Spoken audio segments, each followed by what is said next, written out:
Welcome to the student orientation for CSAM students in preparation of moving online during the COVID-19 crisis. In this video, we'll walk you through the school's plan for online learning. This video will be fairly high level, and you should expect that each lecturer will give you more course-specific guidelines and requirements during the first week of term. COVID-19 and the associated lockdowns have forced us into emergency online teaching.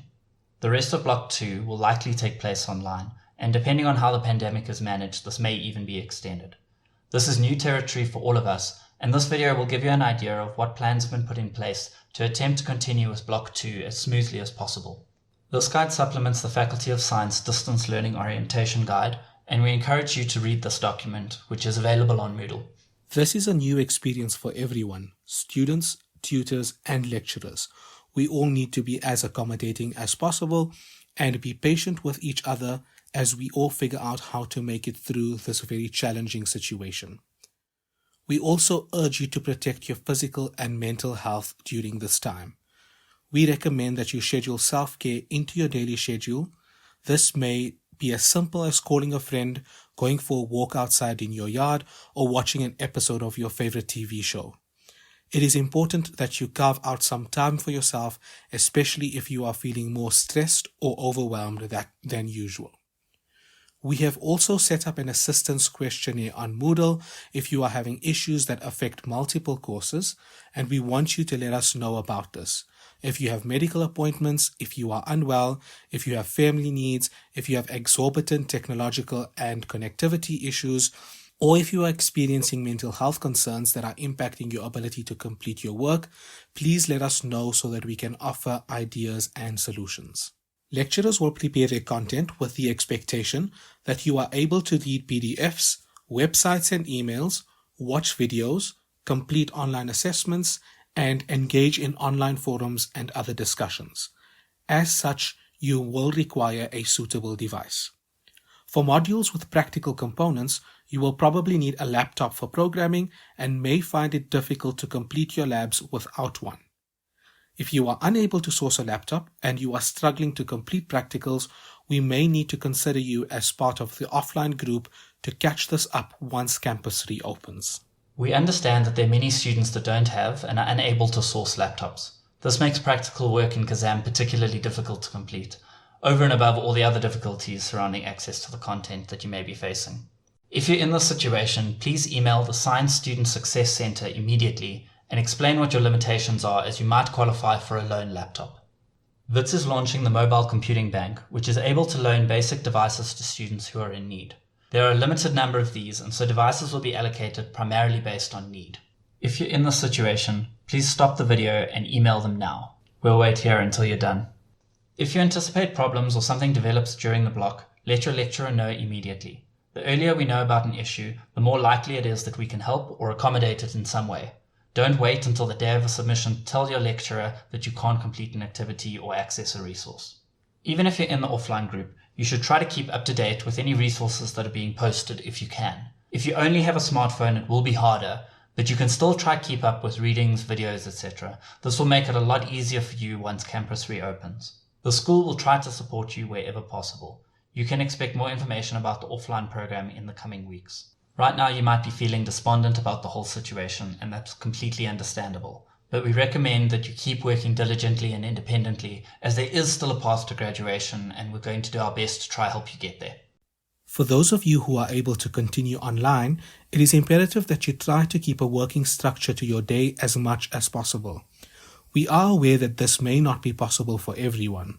We recommend that you stay connected and engaged with your peers through online forums and even WhatsApp, and with your tutors or lecturers in their preferred channel. We advise that you also stay up to date and schedule each week so that you can complete all the necessary tasks. Follow each lesson as set out by your lecturer by doing the recommended readings, watching the videos, engaging in the online forum discussions, and by completing all the assessments. When watching the videos or doing the readings, it is important that you take notes and make summaries. You'll thank us and yourself later when you are studying. Your lecturers will also give you guidelines about their individual expectations in terms of timing each week. This is going to be new and challenging learning experience for all of us, and so you need to work independently and develop an agency in your own learning. Expect every technical difficulty imaginable. Assume that there will be power failures, connectivity issues, batteries will die, and servers will crash. Anticipate these problems by staying up to date and completing and submitting things early. Do not leave things to the last minute. If you are having technical difficulties, please do not give up. Reach out to your peers, tutors, and your lecturers for help. Remember that your lecturers may also have technical difficulties during this time. They have tried to make their teaching available to you online on a very tight timeline. The best online learning takes a lot of time to develop. Please be patient and compassionate if things don't go right at the first attempt. Each module will be presented through either the Sakai or Moodle learning management systems. Both of these sites are 0 rated and it should not use any of your data. However, you do need some data loaded on your SIM card for this to work. Let us know if it's not working and we'll follow up with Wits ICT. In general, lecturers will stick to 0 rated sites wherever possible, but in some cases there may not be an alternative. Be aware when you're following links to other sites or consuming live streams. During online learning, we need to consider means of communication, delivery of content, labs and tutorials, types of assessment, ways in which discussions and questions take place, and support structures. Announcements on Moodle or Sakai make up the primary channel for communication. You are expected to check the online notice boards daily. Both systems will send out announcements as emails, but it is still your responsibility to check that you are receiving them. You can expect videos in 2 different modes, asynchronous and synchronous. Asynchronous is the preferred mode for all CSAM courses. Asynchronous lectures are pre-recorded videos that are uploaded to the internet. If you don't have any data concerns, high-res versions of these videos will be made available via a standard streaming service such as YouTube. Low-res versions will be uploaded to Sakai or Moodle for those that depend on 0-rated access. While asynchronous videos can be consumed at any time, we recommend that you follow your normal timetable when engaging with this material. Synchronous lectures take place live and require that everyone is online at the same time. The danger here is that unreliable connections and the online format generally make this difficult to schedule and to manage. We have discouraged lecturers from live classes with many students, but they may be required in some courses. When this happens, live sessions can only be scheduled during the normal timetable slots, and the session will be recorded and posted online for those that could not connect live. Bear in mind that there are currently no 0-rated streaming services, although you should familiarize yourself with Google Meet and MS Team to avoid any last-minute issues. In each case, this involves clicking on a link supplied by the lecturer. USAF is negotiating with the network providers, and if there is a positive outcome, we will align with the relevant service. While we discourage larger lectures, live streams will be useful for consultations, tutorials, and labs. Labs and tutorials will be handled on a per-course basis depending on the needs of that module. Tutors will be available during lab and tutorial times, and the format will be decided upon by the lecturer and the head tutors for each course. In some cases, your class may be divided into smaller TUT groups that meet virtually with a specific tutor during your lab or tutorial time. Your lecturer will announce the specific format for labs and tutorials in their course. Students in the offline cohort will be able to complete their labs and TUTs upon receiving a laptop from the mobile computing bank or when campus reopens. Assessment strategies will vary by course based on what is appropriate for that content. The weightings of all courses are subject to change and will be announced by lecturers in due course. Decisions on exams will be announced once there is more clarity from SET. The structure of assessments will differ from the original planned assessments in the course outlines. You can expect more quizzes and online assignments. Programming labs will continue as usual. Traditional tests will be limited to when absolutely necessary. Many of the normal activities in lectures, like discussions and question answering, will need to be replaced with online equivalents. Forums allow you to start a new discussion. Other participants in the course can then reply to your comment or other replies. This allows something similar to a discussion in class. Q&A activities on Moodle mimic Stack Overflow. You can ask a question. Participants can up or downvote questions based on its relevance. This can help lecturers better understand which concepts students are battling with. Lecturers, tutors, and other students can provide answers. The original poster of the question can mark an answer as helpful, and the lecturer can mark a question as solved. You earn reputation points for answering questions, and you get extra street cred if your answer is marked as helpful or as the final solution. By engaging on public forums, this allows the lecturers to address questions once without having to repeat themselves privately to every student that has the same query.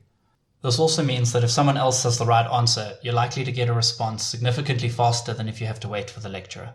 The walk-in center will be operational as usual. We are creating a new timetable which will be published on Moodle in the first week or two of the block. A link to a video chat will be posted to Moodle, and relevant tutors will be available in the call to assist you. The consultation process will vary between lecturers. They may run group or individual consultations using audio or video calls. We suggest using Google Meet, MS Teams, or other services like that. Again, remember that none of these services are currently zero rated. Lecturers will announce their consultation times and what strategies you should use to book consultations. Most software used by CSAM is free and open source. These software packages will be rehosted on Moodle so that they can be downloaded without using any of your data. We will also provide a VirtualBox image with software pre-installed for those that are struggling to install it themselves. The VITS license for MATLAB allows you to install your own local copy if necessary. Instructions of how to do this are available on Moodle. If you need us to host any specific software package, please use the software request form on Moodle. For students that are not able to install software on their computer, or for those that still want to attempt labs using a tablet or smartphone, Dr. Ranshard has set up an online programming environment based on VS Code that provides for a number of the different programming languages used in the school. Instructions to use this IDE will be available on Moodle once the block starts. If you need support for a language not currently offered, please use the software request form on Moodle. Finally, remember that as we move to online learning, be mindful of the way you treat others in all interactions. Remember that everybody is stressed at the moment and are trying to do their best. Give your lecturers, tutors, peers, and group members the benefit of the doubt. At the same time, do not take advantage of people that treat you well. Remember that this is a new learning environment for yourselves and for us, and it is going to be challenging for everyone. We suggest that you do everything that you can to participate in all the online learning initiatives. Assistance will also be provided to the offline group once those options are made available to us from the university. Online learning will take the form of online lectures, labs, tutorials, assessments, discussions, and consultations. This is a stressful time for everyone, dealing both with the threat of COVID-19 itself and adapting to this new way of teaching and learning. Look after both your physical and mental health, and look out for those around you. We're all part of the BITS community, and we should do what we can to keep each other safe, healthy, sane, and learning.